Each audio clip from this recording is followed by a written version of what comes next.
When the year started, things were looking slightly up for Xbox. No, it hasn't completed its acquisition of Activision-Blizzard, nor did it show anything major or noteworthy at the Game Awards, let alone in weeks prior. But there were rumors of a Direct-like showcase, which it officially confirmed as the first ever Developer Direct. Airing on January 25th, this 40-minute event would feature titles like Forza Motorsport, Redfall, and Minecraft Legends.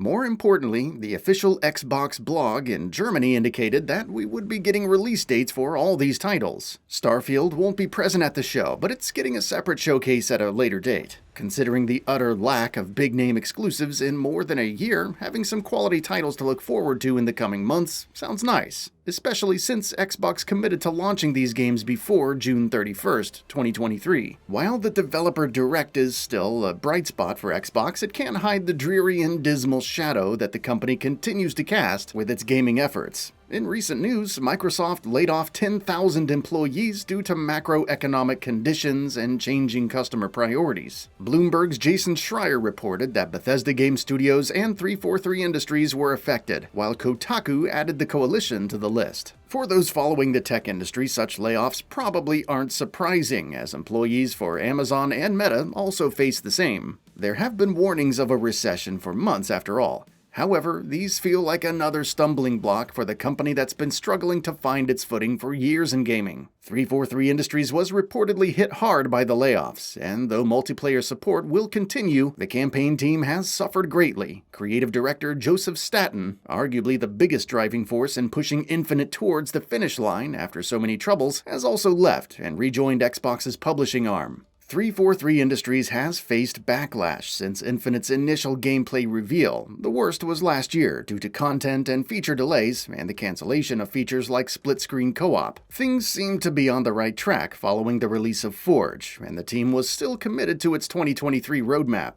Many of the issues at 343 weren't necessarily the studio's fault. Much has been said about Microsoft's policies when it comes to contractors. They could only be hired for 18 months, after which a mandatory 6-month break is required. Instead of retaining said contractors as employees, they would be churned out in favor of new ones, causing major issues for Infinite's development and content plans. Former senior multiplayer designer Patrick Wren criticized the incompetent leadership up top for 343's state. In recent tweets, he said, "The layoffs at 343 shouldn't have happened, and Halo Infinite should be in a better state. The reason for both of those things is incompetent leadership up top during Halo Infinite development, causing massive stress on those working hard to make Halo the best it can be," he noted. "The people I worked every day with were passionate about Halo and wanted to make something great for the fans. They helped push for a better Halo and got laid off for it. Devs are still there working hard on that dream." The departures from Bethesda Game Studios also come at a concerning time.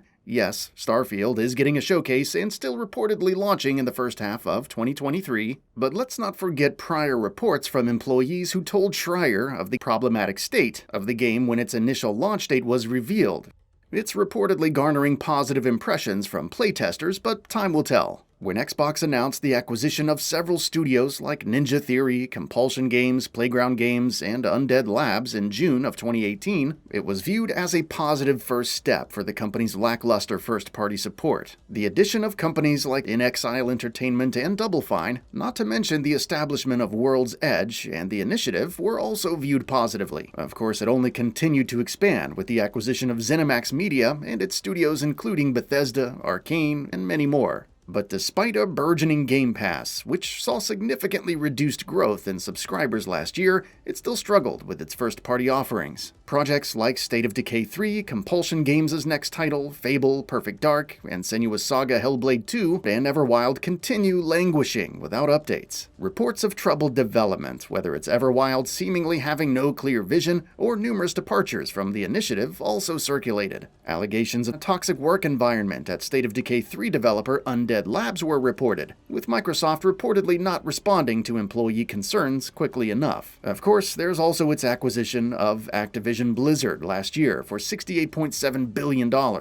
What appeared as a major power play quickly spiraled into controversy, with Xbox and PlayStation fighting over future deals surrounding Call of Duty. Previously estimated to close by the middle of this year, the acquisition is facing an investigation from the UK's Competition and Markets Authority and an antitrust lawsuit from the United States Federal Trade Commission. Suffice it to say that if Microsoft goes to court, it could take even longer to close. But there's something especially odd about laying off tens of thousands of employees and struggling to deliver titles while it unsuccessfully pursues an acquisition for tens of billions of dollars. Despite how significant the doom and gloom may be, Xbox isn't in the worst way. It had successes like Halo Infinite and Forza Horizon 5, and last year saw the release of titles like As Dusk Falls. Game Pass continues to be extremely popular for tens of millions of players and serves as a platform for indie games to gain exposure. Starfield is still a hotly anticipated title and could very well be one of the biggest releases of the year in terms of sales. When it comes to Xbox's gaming plans, however, it still feels like the company is trying to get its feet off the ground.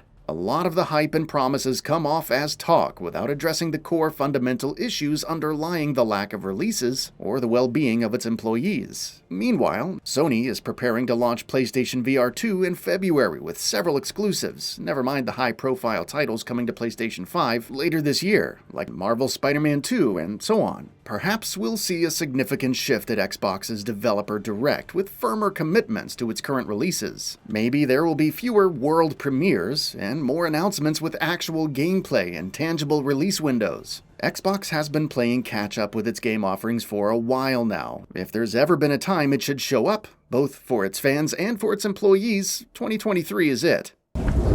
We will show you what lies behind their eyes. Wait. That's all for now. If you enjoy what you saw, please hit the like button. And if you're new to the channel, now is a great time to subscribe. We upload brand new videos every single day. After subscribing, don't forget to enable all notifications by clicking the bell icon. Thanks for watching this video, and we'll see you next time, right here on GamingBolt.